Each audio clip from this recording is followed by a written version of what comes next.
So hello everyone and welcome back to crack the show. So Thor Love and Thunder जो आ रही है 6 जुलाई को, और जिसमें हमारे थॉर भैया लड़ेंगे गॉर द गॉड बुचर से, जो कि प्रोबेबली सबसे बेस्ट विलन होने वाला है अभी तक का मार्वल सिनेमैटिक यूनिवर्स का। और इस चीज़ को टाइका वाइटिटी जो इस फिल्म के डायरेक्टर हैं वो भी कंफर्म कर चुके हैं। पर क्या है गॉर और थॉर की भिड़ंत का कारण, आइए जानिए। तो देखो, ये चीज़ मैंने अपनी पहले वीडियो में भी बोली थी कि गॉर द गॉड बुचर और हमारे थॉर भैया की बहुत लंबी चौड़ी हिस्ट्री रह चुकी है, और ये बहुत पहले से ही एक दूसरे से लड़ते आ रहे हैं। 9th सेंचुरी से, according to Marvel Cinematic Universe, इनकी जो पहला इनकाउंटर था वो हुआ था 9th सेंचुरी में, और उसके बाद से ही ये एक दूसरे की शक्ल भी देखना नहीं पसंद करते। ऐसा क्यों है? ऐसा इसलिए है कि गॉर को बहुत ज़्यादा नफरत है गॉड से, क्योंकि उसका जो प्लैनेट था उस पर भूखमरी थी, और उसकी वजह से उसने सारे गॉड्स को ब्लेम करना स्टार्ट कर दिया। और उसके बाद जो उसको पावर मिली, उसके बाद तो उसने तबाही ही मचा दी। लेकिन स्टार्टिंग से ऐसा नहीं था। स्टार्टिंग में गॉर भी बहुत ही ज़्यादा मानता था गॉड्स में, और वो भी एक बिलीवर ही था। लेकिन जब उसने ये चीज़ विटनेस करी कि उसके घर वाले, उसके प्यार करने वाले जब उसके सामने मर गए भूखमरी के कारण और बिना किसी पानी के रिसोर्स के, तो उसने ये चीज़ मान ली कि गॉड्स एग्जिस्ट ही नहीं करते, और उसने गॉड्स में मानना बिल्कुल छोड़ दिया। और इसी की वजह से जो उसके प्लेनेट के लोग थे उन्होंने इसको आउटकास्ट कर दिया, अपने ही रेस से एग्जाइल कर दिया, और इसको छोड़ दिया मरने के लिए। तो इसने बिल्कुल सारी होप्स छोड़ दी थी, और इसको ये लगता था कि अगर गॉड्स एग्जिस्ट भी करते हैं तो उनको मारना तो इम्पॉसिबल ही होगा। और इसी पावर के बारे में आज हम बात करने वाले हैं कि क्यों गॉर द गॉड बुचर एक स्ट्रॉन्ग एनिमी हो सकता है थॉर के लिए।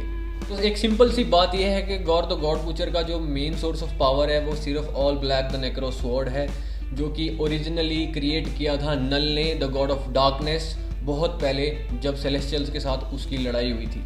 और फिर एक दिन जब हमारे गॉर द गॉड बुचर मरने ही वाले होते हैं भुखमरी की वजह से, तो ये the Knull god of darkness है, जो ये god of light the enigma force भी कहा जाता है, जिसको उसके साथ लड़ते हुए इसके प्लेनेट पे आ जाते हैं। और वहाँ पे लड़ते लड़ते ये जो एनिग्मा फोर्स है वो नल को मारने ही वाली होती है कि गॉर वहाँ पे आ जाता है और उसकी नेक्रो स्वॉर्ड लेके, नल की नेक्रो स्वॉर्ड लेके द गॉड ऑफ लाइट को मार देता है, और तब से जो नेक्रो स्वॉर्ड है वो गॉर की हो जाती है। तो नेक्रो स्वॉर्ड बेसिकली है क्या?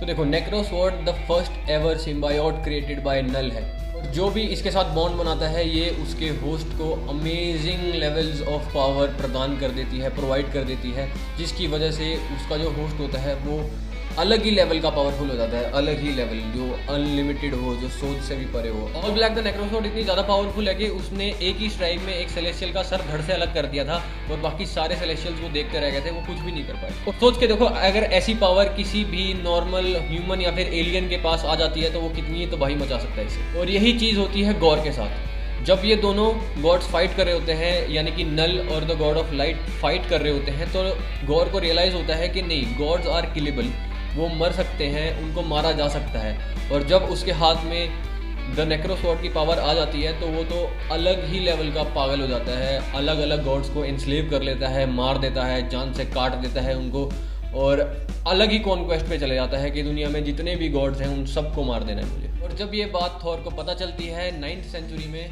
तो वो जाता है गॉर के पास उससे लड़ने के लिए, लेकिन गॉर तो होता ही जो बहुत ज़्यादा पावरफुल है, तो वो थॉर भैया को भी अपने पकड़ के वहाँ पे बंदी बना लेता है।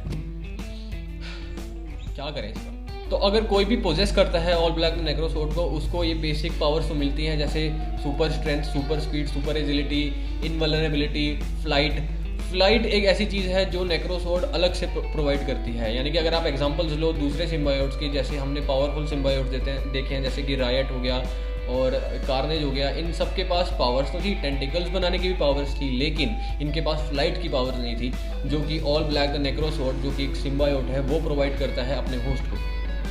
तो गॉर द गॉड बुचर ने नेक्रो स्वॉर्ड का इतने भयंकर तरीके से यूज़ करा हुआ है कि जब भी वो किसी गॉड को मारता था या फिर किसी भी गॉड को बंदी बना लेता था, तो उसको पता होता था कि पीछे से भी उसकी, जिस गॉड को उसने इंस्लेव किया है, उसकी हेल्प आएगी ही, तो वो अपने ही कुछ गार्ड छोड़ देता था, जिसको डार्क बर्जर्कर्स बोला गया है मार्वल कॉमिक्स में, जो कि सिम्बायोटिक कुत्ते होते हैं, यानी कि डॉग्स, जो कि उस जगह की रखवाली करते हैं, और जो कोई भी पीछे से उस गॉड को ढूंढते हुए आता है उसको भी बंदी बनाकर ले जाते हैं। इन लोगों ने बहुत ही ज़्यादा तबाही मचाई हुई थी मार्वल कॉमिक्स में, और एक बारी में तो गॉर ने पूरी की पूरी आर्मी ही क्रिएट कर ली थी डार्क बर्जर्कर्स की, गॉड्स को मार मार के। तो मार्वल कॉमिक्स में थॉर को, गॉर को हराने के लिए अपने ही 2 अलग से वर्जन्स की हेल्प लेनी पड़ती है, जो एक होता है पास्ट से जिसको यंग थॉर भी बोला गया है, और एक होता है फ्यूचर से जिसको ओल्ड किंग थॉर के नाम से भी मेंशन किया जा चुका है मार्वल कॉमिक्स में।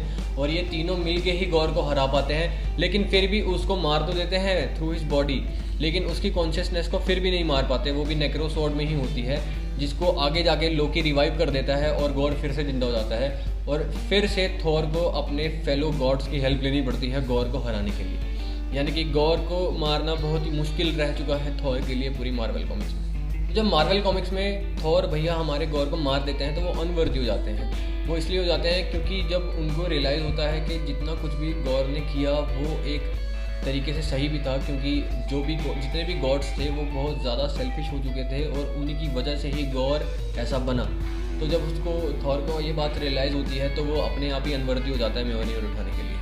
और उसके बाद ही हमारी एंट्री होती है हमारी फीमेल थॉर की, जिसको लेडी थॉर भी बोला गया है, जो है जेन फोस्टर।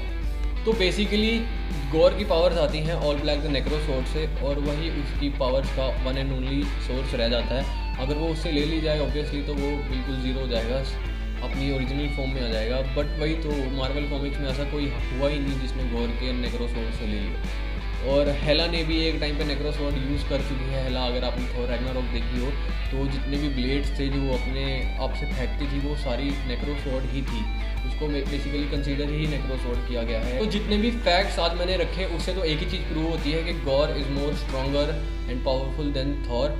और ये चीज़ देखने में हमको काफ़ी ज़्यादा एक्साइटमेंट होने वाली है कि थॉर गॉर को कैसे हराता है मूवी में। मेरे ख्याल से टाइका वाइटिटी ने यही थीम अडेप्ट किया होगा अपनी मूवी के लिए, जो कि मार्वल कॉमिक्स में ऑलरेडी है। और अगर वो ये चीज़ करते हैं तो ये चीज़ काफ़ी अच्छी रहने वाली है, क्योंकि जो भी मार्वल कॉमिक्स में जितने भी इवेंट्स ऐसे हुए हैं वो काफ़ी ज़्यादा ही पॉपुलर रहे हैं, और अगर ये चीज़ मूवी में होती है तो उससे तो ऑडियंस लिटरली पागल हो जाएगी। तो that's all for today guys. अगर आपको ये वीडियो अच्छी लगी तो प्लीज़ इसको लाइक कर देना और अपने व्यूज़ बताना कमेंट करके गॉर द गॉड बुचर पे।